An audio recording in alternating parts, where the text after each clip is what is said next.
Good morning and welcome to the third and final vlog from this trip to PortAventura World. I've just spent 2 days in PortAventura Park and today I'm here at the park next door, Ferrari Land, that's just over 2 years old. It opened back in April 2017.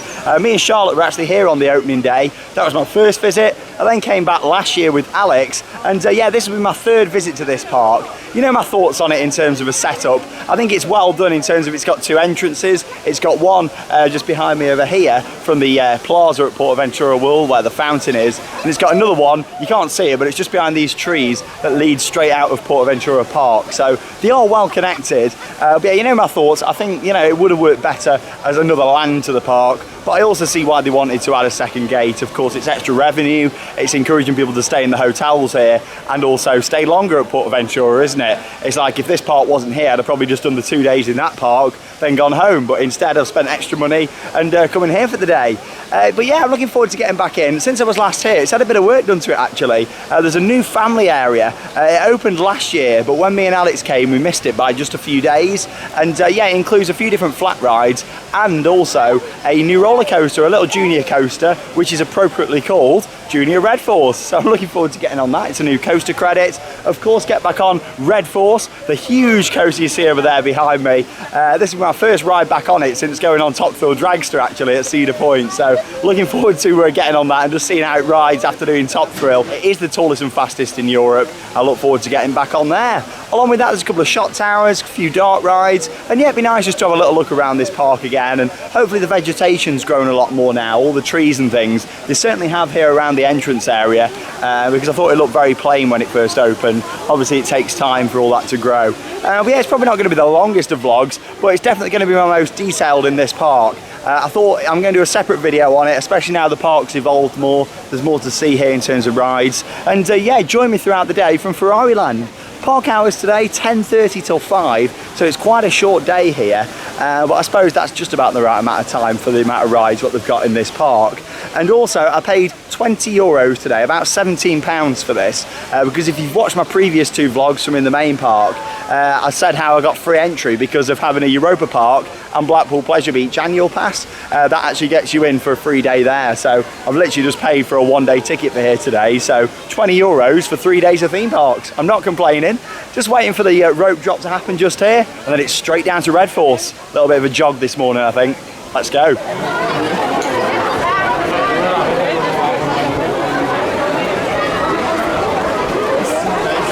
Here we go then, so we're in. A little bit of a run down to Red Force. I'm coming around this way. I'm being a bit controversial. Most people have gone around that way. Obviously this park's pretty much a circle with a path going all the way around the dark rides that are in the middle. But yeah, it is quicker going that way, but I thought I'm going to go this way against the crowds. And here we are, looks like it might pay off. I say that, is it actually quicker? I don't know, I've never ran it this way before, but the only reason I'm running to a ride what's 2 years old, because it's still the only major ride in this park, isn't it? So everybody just goes straight there. God, I'm tired already, I've only run around the corner. Oh, all the trees look better around here though. Look at this. That was a good call, let's go. Whew. Where is everyone? Crazy.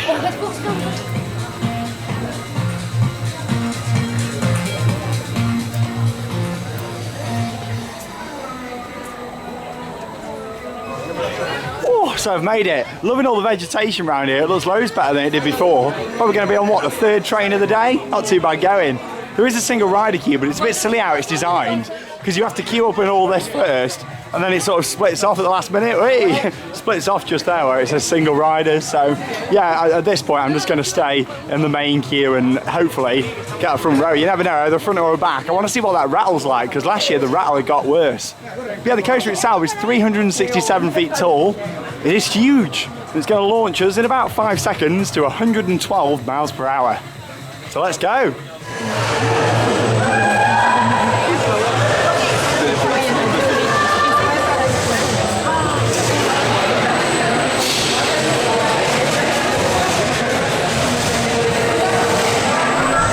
Here we go, on Red Force.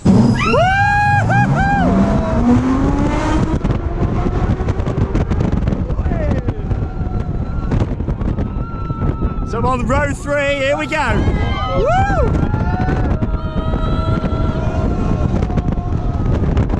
Oh. Woo!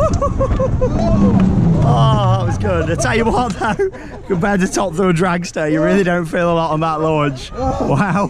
Yeah, it's still a fantastic coaster, don't get me wrong. Obviously this uses LSMs, whereas Dragster, that obviously uses a cable to get you propelled. Wow.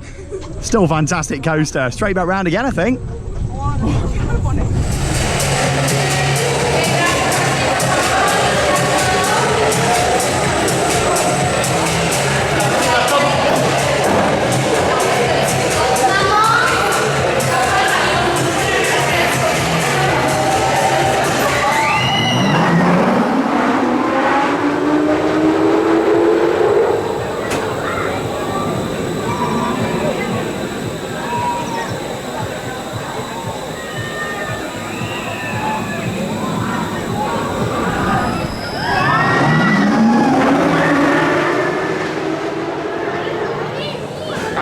Allí van. Vale. Venga, un besito, gracias. A great start to the day then here at Ferrari Land with not one but two rides on Red Force, the tallest and fastest roller coaster in Europe. Great to get on there. Operations as well, really good today on two trains. They're getting trains out about every minute at the moment, which is fantastic. Really quite impressed with that. Another one's just launched, and yeah, they're getting them out really quick. Probably the best operations I've seen on this coaster since I've been coming here, my third visit. So in terms of the ride experience, how was it compared to Top Thrill Dragster? It was nowhere near as good, I'll be honest. I mean, there's a big difference. Now I've done Top Thrill. I know it's not much faster and it's only a little bit steeper. About 40 feet steeper around that. Another train, wow. Oh, that noise it makes, bonus points for the noise. But yeah, when you go on Top Thrill Dragster, honestly, it's another level. With this, like I said, just when we're coming in on the brakes, this uses the LSMs to boost the power. So it takes about 5 seconds for it to reach that top speed of 112 miles an hour, whereas Top Thrill reaches it a lot quicker because of that cable launch. Also with this as well, what I didn't quite enjoy as much was the fact that it's just up, then straight back down, isn't it? Whereas obviously on Top Thrill Dragster, you do that wonderful turn round as you're heading down towards the ground again. So that really adds to it. But don't get me wrong, this is still a great ride, but after doing Top Thrill Dragster, it's not even close, to be honest. Like, I thought when I first came here 2 years ago, oh, I'll go on Red Force, this is going to be the closest I get to one day going on Top Thrill Dragster. It's really not. Like, Dragster is in another league of its own. And yeah, I'm looking forward to getting on the tallest roller coaster in the world next month. Me and Alex on our road trip around the USA, 20 parks, and we're going to be going to Six Flags Great Adventure, where I'll get to ride King Car for the first time. Obviously it is the tallest, it's not the fastest, I've done that, that's Formula Rossa at Ferrari World in Abu Dhabi. Me and Harry did that a couple of years back. But yeah, I'm looking forward to getting on King Car. Obviously the thing with that, it has got over the shoulder restraints, whereas Red Force and also Top Thrill Dragster, they have got lap bars, so it's one of them. Wow, really good. Some of you might be thinking, why is Sean raving about the operations? You know, because a lot of parks do it normally, but honestly, PortAventura, they don't. And this is good. It was the first start of the day when I was over in PortAventura Park 2 days ago. The operations were awful. And then it's just got better and better, and Red Force is really the best I've seen it. Hoping to get a bit further back and hopefully a front row later on in the day, just to see how they compare. I remember going up towards the back, or on the back last time, and it was really jolty. So yeah, you know, looking forward to it. Anyway, new coaster cred time now.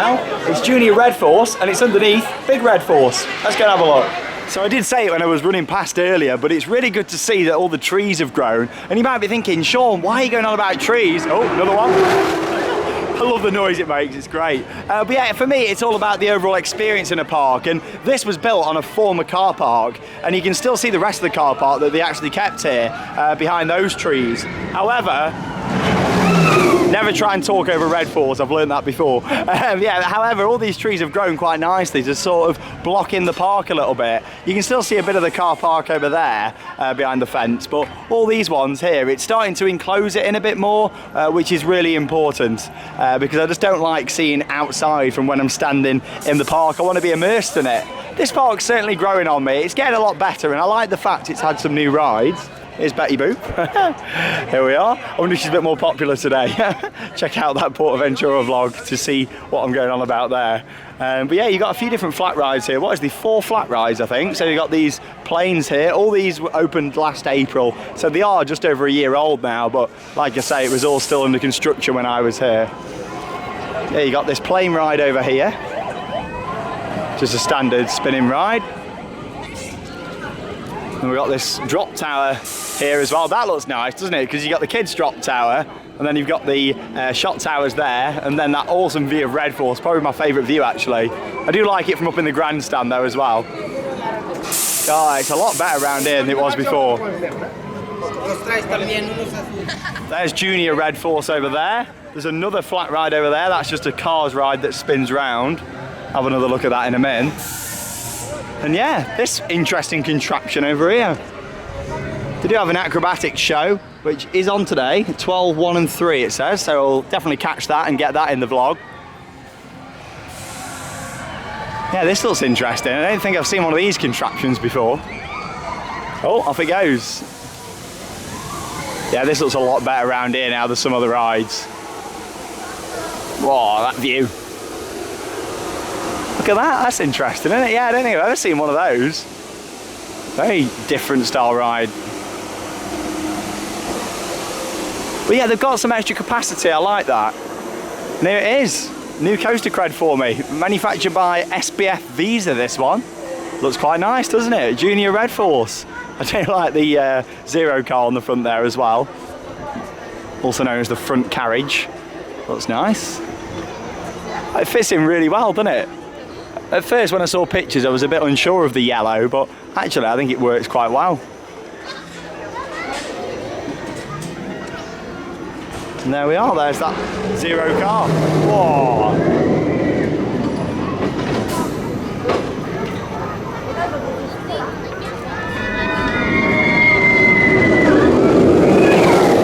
Such a photogenic coaster, isn't it? But yeah, anyway, right, I'm going to go and get the cred. SBF Visa, and it fits in quite nice. Quite impressed.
Some footage there from Junior Red Force. Yeah, it works really well in the area actually. Nice to see they've got a junior coaster. And that is actually what really quite made it. When you're going around on that little junior coaster, what, going about 20 odd miles an hour, and then you got Red Force coming past.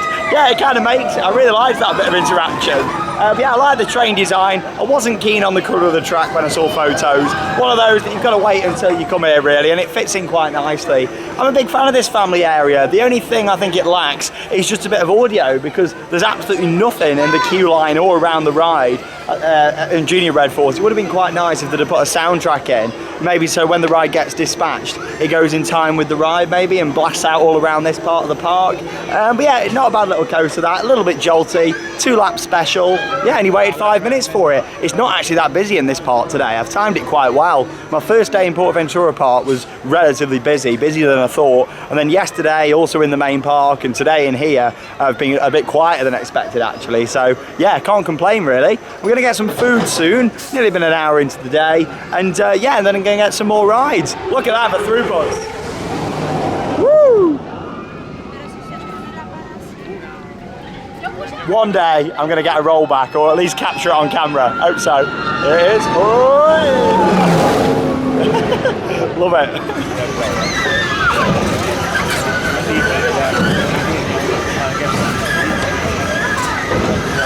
A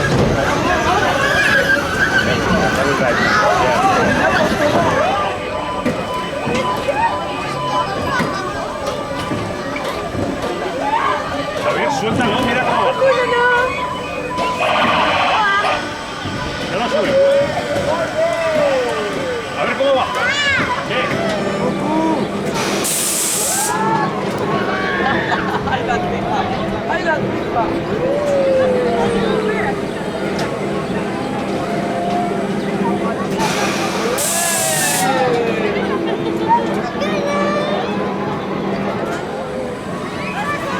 Profitez. Puis vous êtes filmé en plus.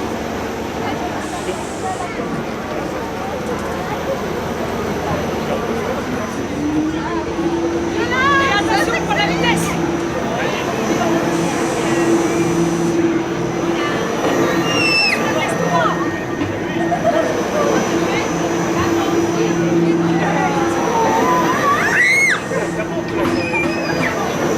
Some more Ferrari footage there from those different flat rides over in the new family area.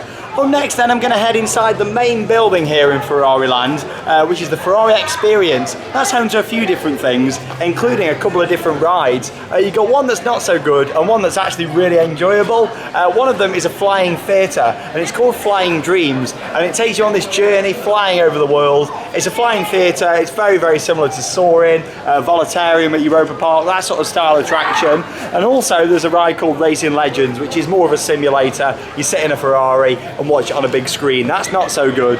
But yeah, I'm going to head inside, and firstly I'm going to do Flying Dreams, which is, like I say, a really good flying theatre, a great dark ride for this park. It's good to see that they've put in some dark rides. Of course, they've got the Sesame Street dark ride now over in Main Park as well.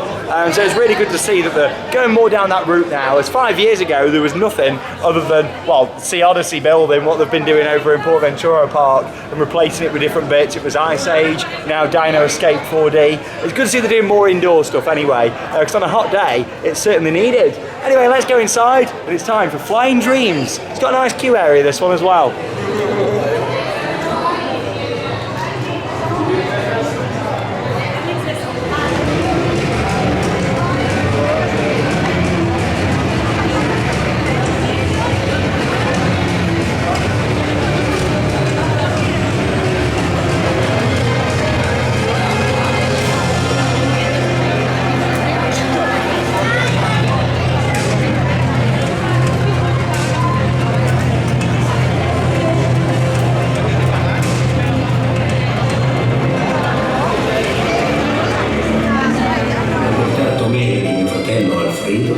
A vedere la prima corsa. Era il 1908 e l'automobile era stata inventata da poco. Quel giorno ho avuto la certezza che quello straordinario mezzo di libertà e di sfida sarebbe stato il mio destino.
So I've just come off Flying Dreams and I was really lucky there in terms of the queue. It was advertised at 40 minutes.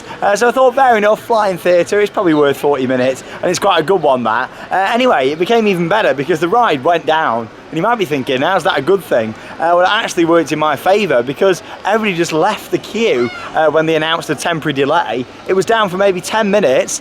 This was as soon as I'd entered the queue. Everybody pretty much left, which left me and I think 8 other people at the front, and we were on the first batch, so I waited about 15 minutes there, so really good, quite impressed with that. You forget just how good of a flying theatre that is. The video quality on there is really good, the soundtrack's very nice. I do really like it. I think I prefer it to Voletarium at Europa Park. I know it's crazy, but after doing Voletarium again and doing that, I just think the video is a lot better on that. Crazy, innit? Obviously with Voletarium, you get all the queue line and the experience, but I don't know, there's just something about the video on there and the smells and everything. It's just really nice. Yeah, I enjoyed it a lot. In terms of queue times, Red Force is advertised at 50 minutes now. I've just come out of Flying Dreams, that's advertised at 50 as well. The biggest queue on park, believe it or not, is for this little children's ride just behind me here, the little car ride, Maranello Grand Race, which is advertised at 1 hour and 10 minutes. So don't think I'll be riding that today. I'm going to get a bit of lunch now anyway. But yeah, like you look at this, you'd think it'd be running a lot of cars. But yeah, as you can see here, just got this guy coming around here on his own. So yeah, it runs nowhere near enough cars, this. It's crazy, really.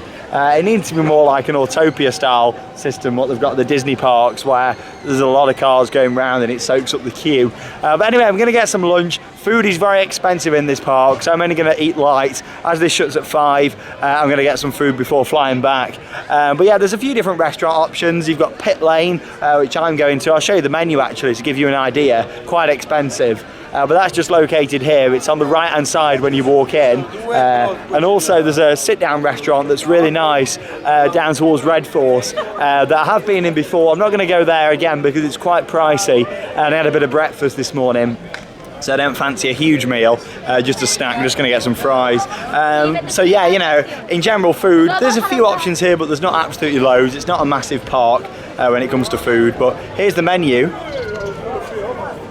Spin you around so you can see that just there. As you can see, it's quite expensive, quite pricey. There's all the different menus, as they call them. We would say like a meal deal where you get like a drink with them as well. Yeah, a little look at all that there. Different prices, €17.50 for the pizza. Legends menu, €20.90. It's expensive, like I find that really pricey. I'm just gonna get some fries at €3.40 for now and get something later, but I just thought I'd show you the prices there so you can sort of plan that into your day. Food's a lot better value next door over in PortAventura Park as it is compared to here. But yeah, I'm gonna get some food from inside Pit Lane. Never actually been in here before. It was shut on the opening day. And oh yeah, there we go. It's quite nicely themed in here. You can order over there as well at the machines.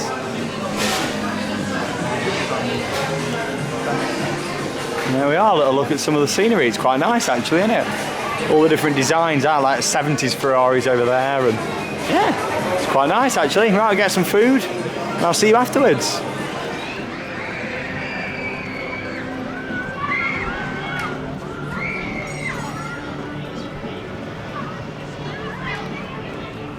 Had some nice food in there actually. I didn't just have fries in the end, I had some chicken strips as well. They were a bit hidden on the menu, but when I went over to the self-service machine, they were on there. It was €10.70 for chicken strips, fries and a drink, so that's a bit more reasonable. I can deal with that. Not bad pricing actually. It was just some of them other menus, as they call them, with the pizzas and things that were more expensive.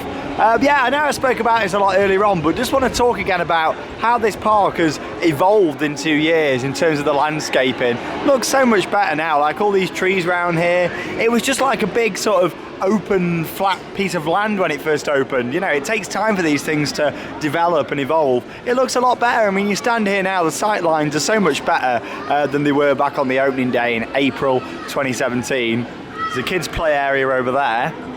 So we'll have a little look inside pole position. I'm just trying to show you all around the park basically, just give you a bit of an update. So this is an upcharged attraction in here. Pay for it over there. And then you get to go on these simulators.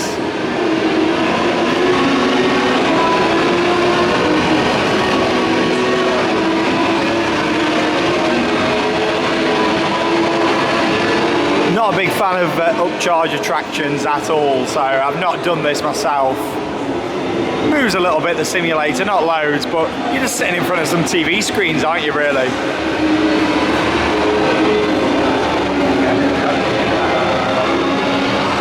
I definitely feel like this place is here to stay there. I've kind of changed my views on it a little bit since last time. I think, you know, seeing the park again has really made me realise, actually, some of the stuff here has been built to a really good quality. I say some of the stuff, I mean pretty much all of it. I mean, all these buildings around here, very nice. They've certainly got a lot of space to expand here as well, both within the park boundary already, and if they want to build on the car park just next to it as well. Like I say, this was a car park. It is crazy, isn't it, to think so? But yeah, it just needs a bit more audio around. That's my one thing I've noticed this visit today. There's just not as much audio as there used to be. So there's another little junior ride just in here. This was really the only junior flat ride in the park. Well, it was before that area opened last year. Yeah, this is the junior championship. It's a little ride what just takes you around. I'll show you a bit of footage of it in action, just so you can see it for if you are visiting.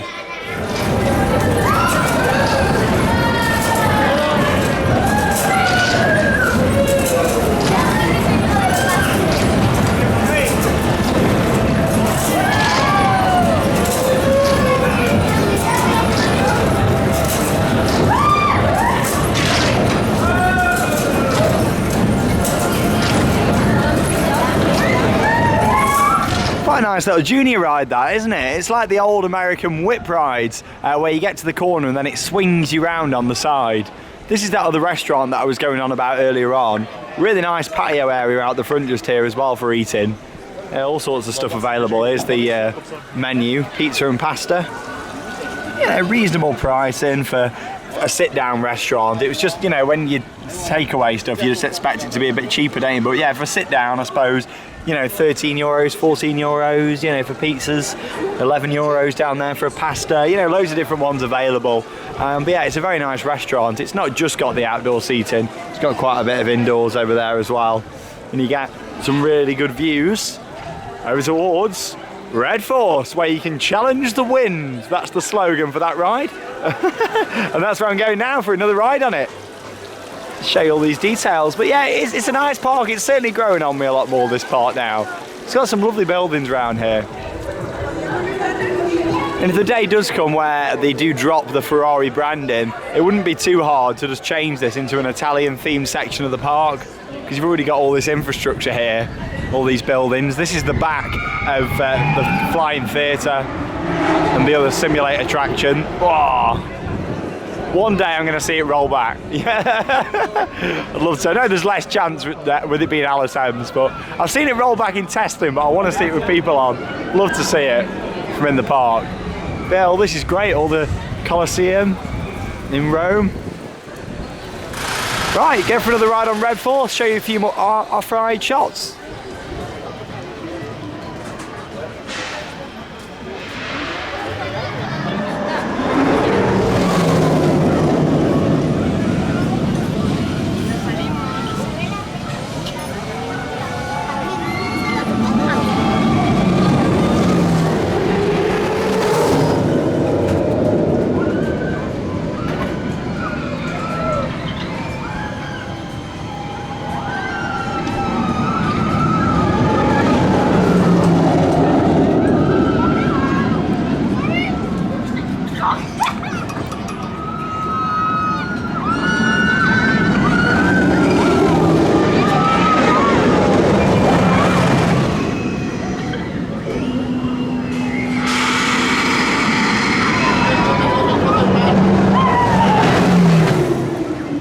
I've just had another ride on Red Force, the tallest and fastest roller coaster in Europe. Really is a great ride, fantastic to get back on it. all them views of all the mountains, and you've got the sea over in the distance, the views of PortAventura Park. Honestly, it is a great ride. It works really well. And yeah, you know what? I'm starting to enjoy this park a lot more this visit. However, I do wish that I didn't visit on a Thursday, because I've just come over to the acrobatics show. Thought, oh, come and watch that, film some highlights. But unfortunately, it's not on Thursdays. The only day of the week when it's not on. I was mentioning this in my main park vlog from over in PortAventura Park. Over there, on certain days, they don't run some shows just because they don't really have like a backup shows team, I don't think, for some of the performances. So it means that then performers get the one day off a week, and that's it, and the show won't run on that day. Obviously, not all the performances are like that, but quite a lot of them are here at PortAventura. But there you go, so I won't be seeing this today, which is a shame. I was hoping to film it, and I've seen it before briefly, but not fully. I've not had the time to just sit down and do it. I've normally rushed this park quite a bit, to be honest. Other than the opening day, when I came with Alex, we sort of just came in for a little bit, did Red Force, and then went straight back over. I didn't do a separate vlog for here. I just sort of merged it in with day 2. There it is again. Oh. So yeah, like in terms of how long I waited, about 45 minutes just in the main queue. Here she comes. Woo. Yeah, about 45 minutes I waited in the main queue, so not too bad. I then moved into that single rider queue near the end. There was one moment for about 2 minutes where it did stop sending. I thought, oh, here we go, it's gone down, but fingers crossed. It's been open all day, reliable, and there's still a few hours left for it to keep going, so hopefully it will do and it won't break down. Fingers crossed.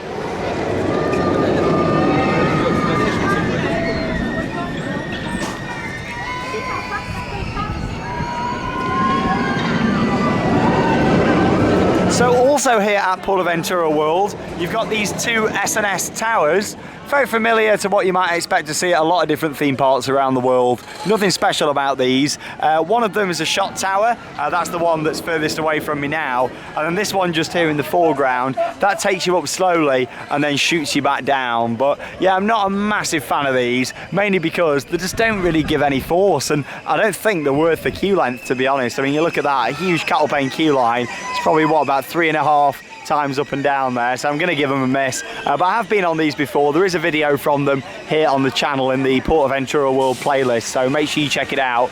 But I'll show you a bit of off-ride footage of these in action. Oh, they're both going at the same time. That's a rarity, actually. They run these completely as 2 separate rides. The operators are in this booth just here. One operator for each one. That one takes you up slowly, and that'll shoot them back down, whereas this one, it's a shoot straight up. Should be going any second.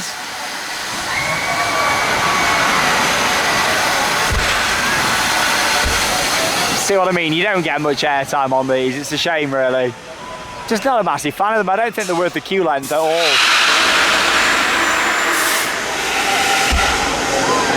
But you look how slow that drops. I know there's people out there that really enjoy them, but for me, I'm not a massive fan. I'll tell you what, Red Force, they're really getting them trains out. Very impressed. Anyway, I think we're going to go and do the other dark ride now. It's not that good, to be honest, but it's advertised at a 25-minute wait, so I'll give it a go. From what I remember, me and Alex didn't do it when we came, so I've only done it the once, and that was 2 years ago when the park opened, so I'll go and give it another go. Don't think I'm going to be queuing up for these. Like I say, the car ride, you know, it's not really worth an hour and 10 minutes as it's still advertised at. I'd probably only wait maybe, what, 20 minutes to half an hour for that. And that's if I've had kids with me, you know what I mean? I wouldn't want to queue that long on my own for that attraction. It's one of them things where if it's got a 10-15 minute queue, you're on your own, fair enough, you'll have a go on it. But especially when you've got that baby to do some more re-rides on. But yeah, we'll head back inside the huge building that you can see there right in the middle of the park, and go and check out the other attraction.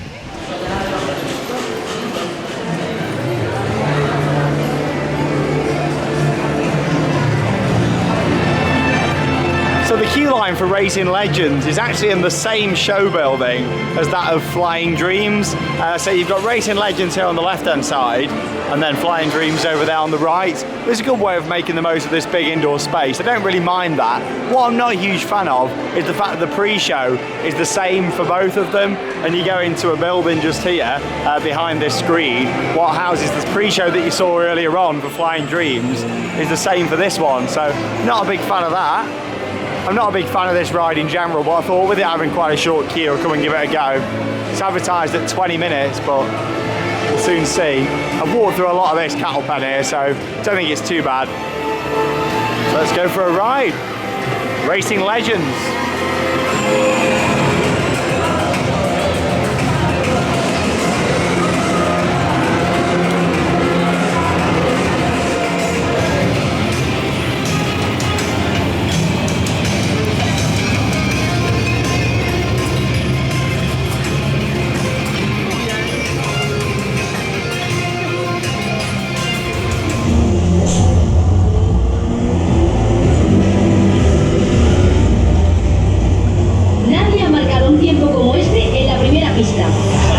Lleva a los aspirantes al momento en que comenzó la Fórmula 1. Queréis adelantar 2 coches en esta simulación. El vehículo de delante lo conduce un joven piloto, Ferrari.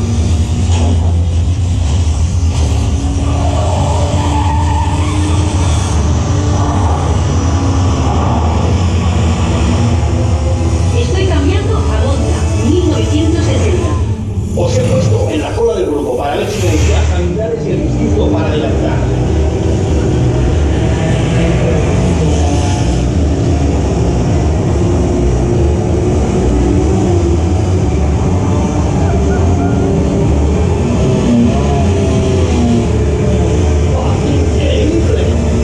Aquí viene Nürburgring, 1975.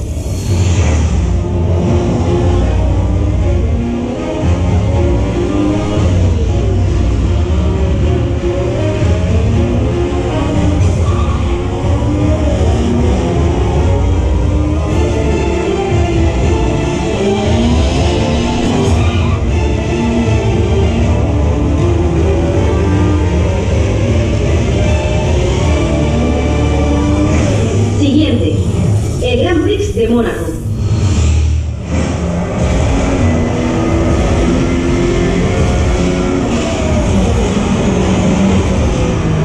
Solo los mejores pilotos intentarían adelantar aquí.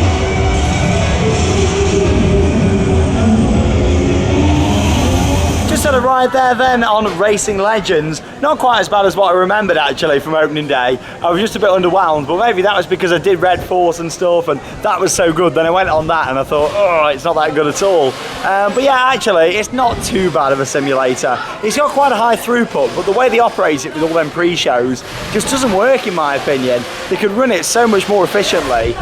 You've got lots of different Ferraris that you sit in. It's got quite a good throughput, and obviously it's got a curved screen. It's like a dome what goes over you, and you wear them 3D glasses as well. But yeah, it's not actually too bad of a simulator. Still prefer Flying Dreams by quite a long way, as that's a good flying theatre. But yeah, all the pre-shows and stuff in there, they could just run it so much more efficiently if they cut down on them pre-shows. I only waited 15 minutes for the ride, but yeah, then it was another 15 minutes of just going through all these pre-shows and stuff. Seems like they've changed at the start though. You know how I said that you have to watch the same one as Flying Dreams? We didn't, we just walked straight through this time, so not too sure if they've changed that permanently or if we just missed it on that run. I'm not too sure. But yeah, you know, it wasn't too bad. I'm glad that I went on it again. It's not something that I'd rush back to, but I'm glad that I've had another go on it really. Anyway, there's 90 minutes left of the day. I've covered all the part that I wanted to now. I would have done the cars ride, but it's still really busy. Maranello, Grand Race, so I'll probably give that a miss. I'm just going to do a few re-rides on Red Force and hopefully get 2 or 3 rides in. I've had, what, 3 already, so yeah, I want to try and get some. Have I had 3? Yeah, I think so. I'm losing count. But yeah, I'm going to try and get another at least 2 in if I can do, using that single rider queue. Good thing with this park is that it does quieten down later in the day, because a lot of people tend to get a ticket, what includes coming into here for the day and also PortAventura Park.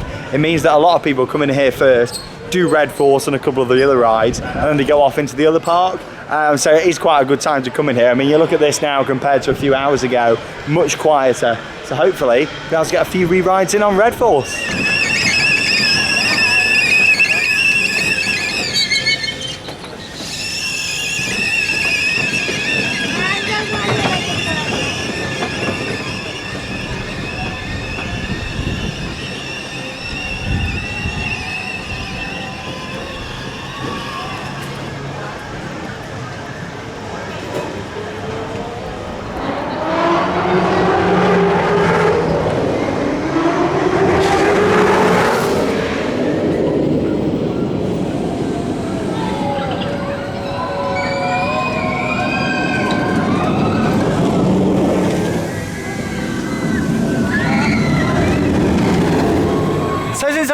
to you all. I've done 4 rides on Red Force. Really good. I mean, look how short the queue is. And the best thing is, I've just kept going up that single rider, and it's been absolutely awesome. But anyway, this is it. It's going to be my last ride on Red Force, my last ride of the trip before I head back to the UK. So yeah, I'll go for one more ride and then wrap up this day here at Ferrari Land.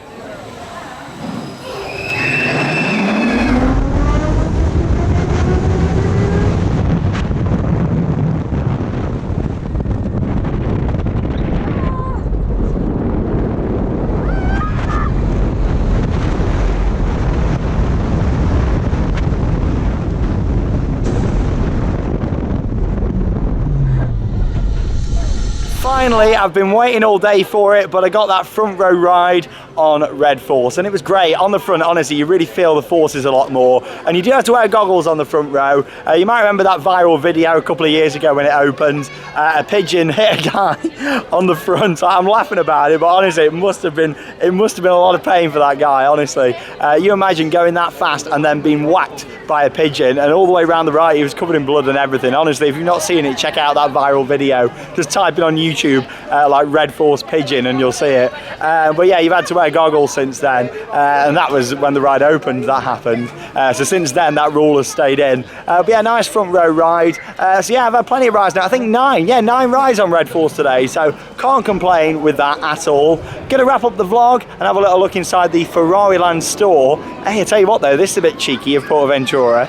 Now they know it's the end of the day and everyone's going to be coming out, they've actually put some red barriers out. You see them just over there, and they've also put them just here to like force everybody through the gift shop. There is a tiny gap at that side, and obviously you can just crawl under them, but yeah, how cheeky is that? Not a fan of that one. Clearly just trying to force everybody through a very, very overpriced gift shop. But we'll have a quick look through before wrapping up the vlog. I actually own nothing from this shop just because of the prices. Like you look at this Red Force mug, very, very nice, isn't it? And then you look at the price underneath, 26 euros. Absolutely astronomical. They can't be really charging them prices for mugs and stuff. Like it's a joke. I'm not a big fan. 35 euros there for the t-shirt. It's not very good, is it? Like, it's very, very expensive. You know, I don't mind parks charging a little bit more for a brand, but that is just an absolute rip-off for a mug, in my opinion.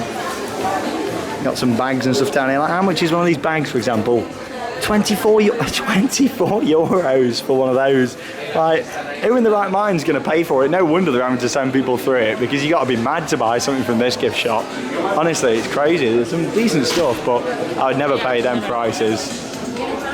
All sorts of clothes and stuff here. Woman's dress. Here we are. Should I take that back for Charlotte? Let's have a look how much. Here we go. 140 euros. Sorry, Charlotte, I think you'll have to pass on that. We'll stick to Primark. That big one's just opened in Birmingham, isn't it? So we'll go there. But yeah, that's it. That's all for your merchandise tour. That's all it deserves, this overpriced gift shop. Let's wrap up the vlog from today. So that's all from my visit to Ferrari Land and this trip to PortAventura World. It's been a really good 3 days. I've enjoyed 2 days over in the main park, so check out them vlogs if you've not already seen them. They're already both online. And today in Ferrari Land, a 10:30 till 5 day. I've enjoyed it, to be honest. I'm surprised that I've managed to fill all that time. I would go as far to say is that now, especially when some of the rides get in queues and things, it is a full day park, Ferrari Land. I'm sure there's still quite a few people who will disagree with that, but you've got to think about when it's busy. If you want to do a few re-rides, you've got to bear in mind, I didn't go on the Thrill Towers, I didn't go on any of the kids rides other than the coaster, and yeah, I didn't even go on the cars ride on Maranello Grand Race. So you've got to think, you know, if I'd have wanted to do all them, I physically would have only had one ride on Red Force, and that was about it, you know. So it's one of them, innit? I would say now it is worthy of being a full day park. I don't think it should be open like for any longer. I'm quite happy with them hours that it's got. But yeah, I do think it's a full day park. But yeah, there you go. Thank you very much for watching this vlog. Of course, it's been great to get back on Red Force. I still can't believe how forceless it is though compared to Top Thrill Dragster. Honestly, even after riding stealth and stuff again, that launch with the LSM, it just wasn't doing anything for me at all this time. Cable launches for the win, I say. But don't get me wrong, I think on a ride like Icon at Blackpool Pleasure Beach, where it's not really about the launch, it's about the other elements, then it's fine. But obviously on a ride like that, the launch is the highlight, isn't it? Yes, you got the top hat, but it's that launch, it's that acceleration, and it's just something what you don't really get much of with it being an LSM. So, you know, my thoughts have completely changed. When I first came off that 2 years ago, it was a top 10 coaster for me, and don't get me wrong, it's still very, very good. It's just once I've been there and done a few other bits, I definitely prefer, let's push through this way, don't you? Thank you, see ya. Go out through the turnstiles. But yeah, once you've done other coasters and stuff, your top 10 list changes, doesn't it? It's one of those. Shouldn't know how to operate turnstiles. I worked on them for long enough, shouldn't I? Harry's job now. But anyway, there you go. Thank you very much for joining me from this trip here to PortAventura World. I'm off to Reyes Airport to fly back. And yeah, the next foreign trip's coming up in just over a week actually. Me and Harry are going out to Germany for a return visit to Heidi Park and also a first ever visit to Hansa Park as well. So I'm looking forward to sharing that with you all here on Theme Park Worldwide. Thank you very much for joining me here at PortAventura, and that means it's time to cue those credits. See you all soon from the Spanish sunshine.